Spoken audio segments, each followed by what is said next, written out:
This is Andi Purewal for Boxing Social, and I'm delighted to be joined by welterweight prospect Chris Kongo. Chris, how are you doing? I'm good, man. You're right, yeah? Yeah, I'm all good, thanks. Good to hear you doing well. Obviously, I've just found out, and you've just announced that you're going to fight CEDRICK PEYNAUD on Saturday night. An interesting step up at such an early stage of your career. Obviously, the comparisons now are going to be made to Conor Benn, who previously fought him twice. What do you know about CEDRICK in terms of what are you expecting on fight night?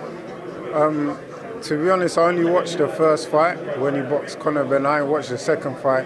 I heard he went southpaw the second fight, which kind of threw Conor Benn off. I think he'll throw a lot of fighters off, but if he ever had that experience, then he would have been able to adapt a lot better. But a lot of people said Conor Benn won anyway in the second fight, but the first fight was a lot more arguable about who won. For me in this fight, I'm not comparing myself to Conor Benn. I'm focused on myself. I'm focused on the guy I got in front of me, and the key is just to go in there and do a job on him. That's it, regardless of if Conor Benn went to distance with him or whatever. It don't matter. I got my own path to worry about. CEDRICK PEYNAUD has built up a bit of a reputation for himself on the back of a Conor Benn fight.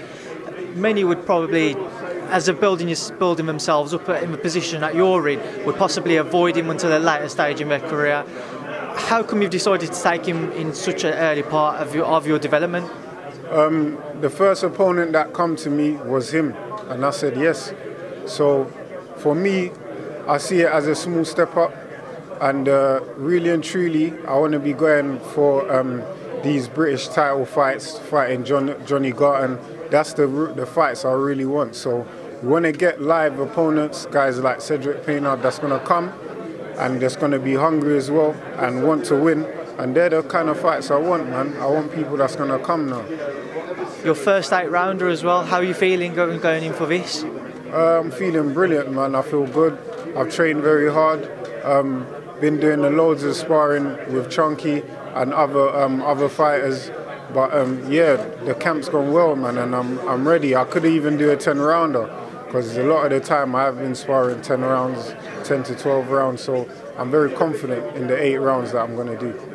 So talk to me about your plans as well then for the rest of the year. Provided Saturday night goes to plan, what are you lining up? What have you spoken to your team about? Just stepping up after this, but we're going to look to get the win first on this card, and then we definitely want to aim for the British title, man. That's what we want. So Johnny Garton fighting Chris Jenkins, whoever wins, I'm here, I'm ready, and let's get it on, man. All due respect to both of the fighters, but that's the title I want to aim for. That's only one of my goals, and we have to get that this year.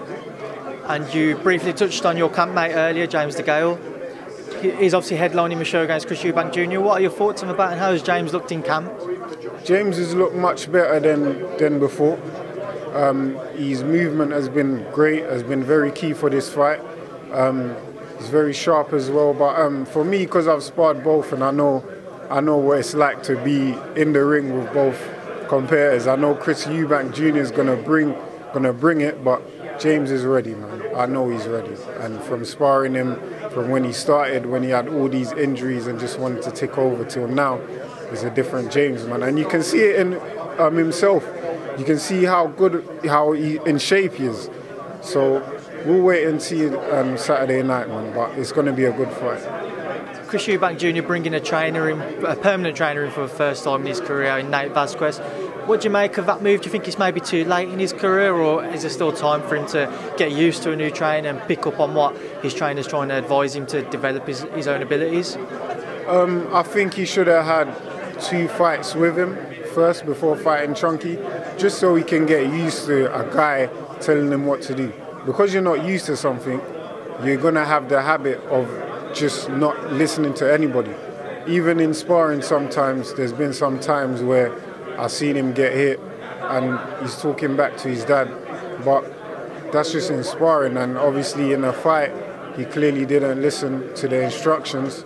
But now he's got a coaching, we'll see how it goes, man. We can only wait and see Saturday, bro. But I think it's a good move. And I just wanted to get a final few words on Anthony Joshua versus Gerald Miller. We had their press conference yesterday in New York. What are your thoughts on that fight? I was watching the press conference. It's quite funny. I see some of these Americans, they got all the talk, man. You can tell Jerome Miller was one of them guys in school. If he said your mum, he had all the cusses in the world, and you can just tell he'll be getting into scraps all day long. But now we're grown, that's little kid stuff, and yeah, it's going to be a good fight. I see Anthony Joshua was very composed, which is good of him, showing how much of a gentleman he is. And coming on the fight, if we're talking about the fight, I think it's an easy one for Joshua. And I think he'll pick him off and then just land a shot, man. And he just got to outbox him, really. So we'll see how it goes. Well, Chris Kongo, I appreciate your time and thank you for speaking to Boxing Social. No problem, man. Give a big shout out to my sponsors. See this? Eat a Vegan clothing, yeah? This is where I get the strength from. Got a restaurant. I'm officially now part of the business. And yeah, if you want, come down to the restaurant. Big up my sponsors, Aristone, Bagel King, and also all my other ones that I've got coming on. So yeah, in due time. Chris, thank you. No problem.